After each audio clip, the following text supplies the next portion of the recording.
जिस तरह से मैंने शोएब शाहीन साहब बात की कि वैसे तो आईनी साल है, इलेक्शन होना चाहिए, मैं कानून आइन के अलावा कुछ सियासी सवालात भी आप तमाम मेहमानों से करना चाहूंगी। आईनी साल है, इलेक्शन होने चाहिए, मगर ये किस्सा इतना मखदूश हमें क्यों नजर आ रहा है अभी भी? देखिए, पहली बात तो यह है कि एक बुरा तजर्बा हमें हो चुका है कि जब 2 असम्बलियाँ डिज़ोल्व हो गई और आइन के मुताबिक 90 दिन में इलेक्शन होने चाहिए थे, और उसके लिए जब सुप्रीम कोर्ट ने ये फैसला किया कि 90 डेज़ में इलेक्शन कराएं, तो पार्लिमान ने और पीडीएम की तमाम जमातों ने इंक्लूडिंग पीपल्स पार्टी ने सुप्रीम कोर्ट को ही निशाना बना लिया, उनको मिलाइन करना शुरू कर दिया, पार्लियामेंट के अंदर करारदादें पास करना शुरू कर दी। और वो 90 डेज़ का जो फैसला था कि पहले जो 30 अप्रैल वाला था और सब्सिक्वेंटली 14 मई वाला फैसला था, वो सारा का सारा हवा में तहलील हो गया। और उसके नतीजे में जो कुछ सामने आया वो सब कुछ आपके सामने ही है, उसकी तफसील में जाए बगैर आज प्रैक्टिकली बुनियादी हुकूक मुअत्तल हैं, चादर चारदीवारी का तहफ़्फ़ुज़ पामाल हो चुका है, जिसको चाहते हैं उठा के ले जाते हैं। सिर्फ ये नहीं है कि एक्यूज़ मुल्ज़िम जिसको वो समझते हैं कि ये एक्यूज़ है उसको उठा के ले जाएं, उनके घर वालों को, उनके भाइयों को, उनके बच्चों को, उनकी बेटियों को, उनको जिस तरह तशद्दुद का निशाना बनाया जा रहा है, ये मैं समझता हूँ कि माजी में हमने माशाअल्लाह के ज़माने में भी ये कुछ नहीं देखा जो कि आज हो रहा है। तो आज जो मीडिया पे पाबंदियाँ हैं, जो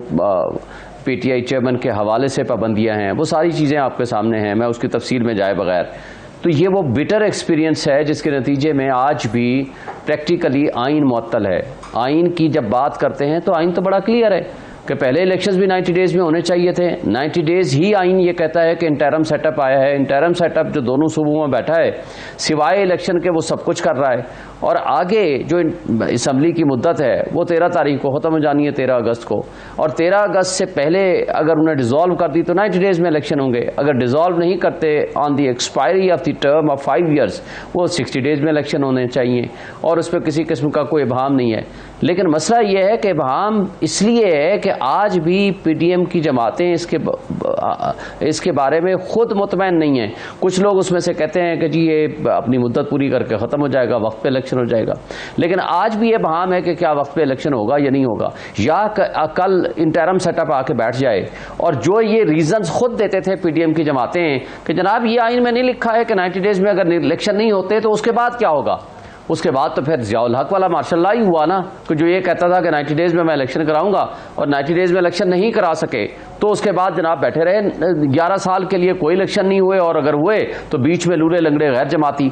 तो ये वो रीजंस हैं जब वो आकर के बैठेंगे, और उस वक्त जो सियासी जमातें हैं वो जब मुतालबा करेंगे कि जनाब इलेक्शन कराएं, तो वो कहेंगे कि जनाब इस पे तो 90 डेज़ लिखा है इलेक्शन कराएं, और अगर नहीं होते तो आगे कुछ नहीं लिखा कि क्या उसका कॉन्सिक्वेंस है। तो इसी तरह की जो सिचुएशन आइंदा पैदा होगी, देखें पावर्स डेलीगेट कर दी हैं उन्होंने सेक्शन 57 सब सेक्शन 1 में, वो जो प्रेसिडेंट की पावर्स थी डेट देने की इलेक्शन की, वो पावर्स भी इलेक्शन कमीशन को चली गई हैं। कल इलेक्शन कमीशन ये कहता है कि जी मैं हालात ठीक नहीं है, माजी में भी तो यही कहा ना जी हालात ठीक नहीं है, पैसे नहीं है, और जब गवर्नर स्टेट बैंक को बुलाया उन्होंने कहा ये तो 0.01% भी पैसे नहीं है जो हमारे पास मौजूद हैं 21 बिलियन का, हम तो इलेक्शन करा सकते हैं और पैसे भी स्पेसिफाई कर सकते हैं। और फिर कहा गया कि जनाब जो फौज है वो बॉर्डर्स में बिजी है तो वो तो नहीं दे सकते, हम स्पेयर नहीं कर सकते इलेक्शन के लिए, और उसके बाद 245 लगा के इनडेफिनेट पीरियड के लिए पूरे पाकिस्तान में फौज को बिठा दिया। अब तो कोई मसला नहीं, यानी एक दिन के लिए नहीं दे सकते थे लेकिन परमानेंट बेसिस पे उन्होंने दे दिया। ये वो वजूहात हैं, ये वो सर्कमस्टांसेस हैं जिसकी बुनियाद पर लोगों में एक शकूक व शुबहात पैदा हुए हैं। और फिर सबसे बढ़कर ये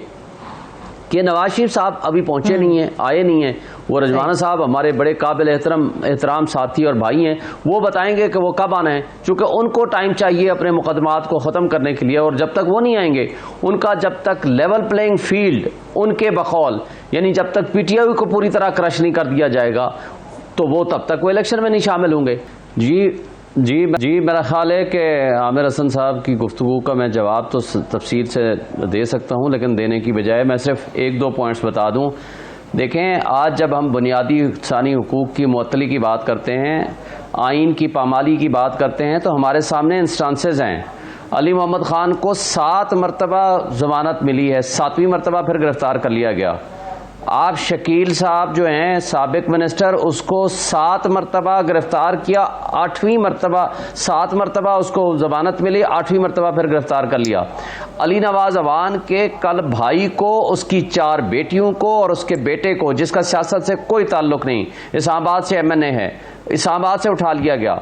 आज आप शीरीन मज़ारी को देख लें, उसकी बेटी को जो कि वकील है उसको तशद्दुद का निशाना बनाया और 5 मरतबा अदालतों ने जमानतें दी, फिर उसको उठा लिया गया जेल के अंदर से, अदालत के अंदर से, अदालत के बाहर से, जब तक उसके प्रेस कॉन्फ्रेंस नहीं की। आज का निज़ाम ये बन गया है कि आप सिर्फ एक प्रेस कॉन्फ्रेंस कीजिए और दूध के दूल्हे हो जाएंगे। मुराद रास का पहला नाम था जब लाहौर के पंजाब के IG ने प्रेस कॉन्फ्रेंस की कि जी उसकी 27 शरपत संदूक काले हैं और जियो फेंसिंग का ये रिकॉर्ड है, और जिस दिन उसने 2 दिन बाद प्रेस कॉन्फ्रेंस कर दी, अब वो दूध का दूल्हा हो गया है। आज पाकिस्तान की तारीख में वाहिद लीडर है चेयरमैन PTI जिसके खिलाफ 180 के करीब मुकदमात बना दिए गए हैं। पॉलिटिकल विक्टिमाइजेशन क्या होती है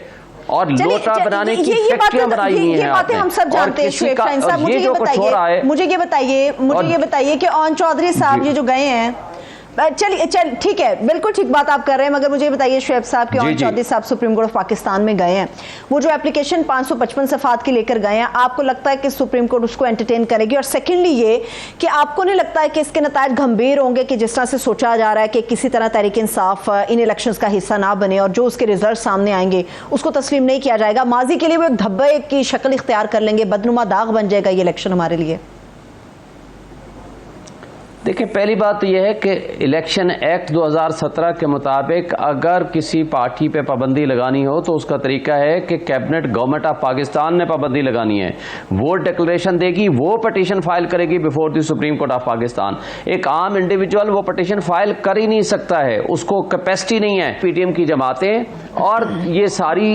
मिली भगत से ये जो इस्तेहकाम पाकिस्तान पार्टी बनाई जा रही है जिसमें ओन चौधरी साहब शामिल हैं, और वो जा करके सुप्रीम कोर्ट में पटिशन फाइल करते हैं कि जनाब इस पार्टी पे पाबंदी लगाई जाए, क्योंकि उनका नजर आ रहा है कि उनका फ्यूचर कुछ नहीं है। इस्तेहकाम पाकिस्तान पार्टी लोटों का मजमुआ इकट्ठा करके उन्होंने कह दिया है कि जनाब वो किसके पास जा सकेंगे। चलो, पॉलिटिकल पार्टी हो जिसका कोई माजी हो, जिसका कोई किरदार हो, देखिए 2 चीजें होती हैं, एक होती है क्रेडिबिलिटी ऑफ ए लीडर, एक होती है उसका बयानिया। इनके पास है क्या? सिवाय किंग्स पार्टियां माजी में भी बनती रही हैं। आप देख लो क्या हुआ, जो कुछ आप 50s से लेकर के उसके बाद 60s में आप देख लो, फिर आप 70s में देख लो, और उसके बाद आते आते जब जियाउल हक ने माशाल्लाह लगाया तो लेकिन शुएब शाहीन साहब ये बात सब जानते हैं शुएब शाहीन साहब के इस्तेहकाम पाकिस्तान पार्टी जिस तरह से बनी और जो तहरीक इंसाफ के लोग उसमें गए हैं, एक होती है क्रेडिबिलिटी ऑफ ए लीडर, एक होती है उसका बयानिया। इनके पास है क्या? सिवाय किंग्स पार्टियां माजी में भी बनती रही हैं। आप देख लो क्या हुआ, जो कुछ आप 50s से लेकर के उसके बाद 60s में आप देख लो, फिर आप 70s में देख लो, और उसके बाद आते आते जब जियाउल हक ने माशाल्लाह लगाया तो लेकिन शुएब शाहीन साहब ये बात सब जानते हैं शुएब शाहीन साहब के इस्तेहकाम पाकिस्तान पार्टी जिस तरह से बनी और जो तहरीक इंसाफ के लोग उसमें गए हैं।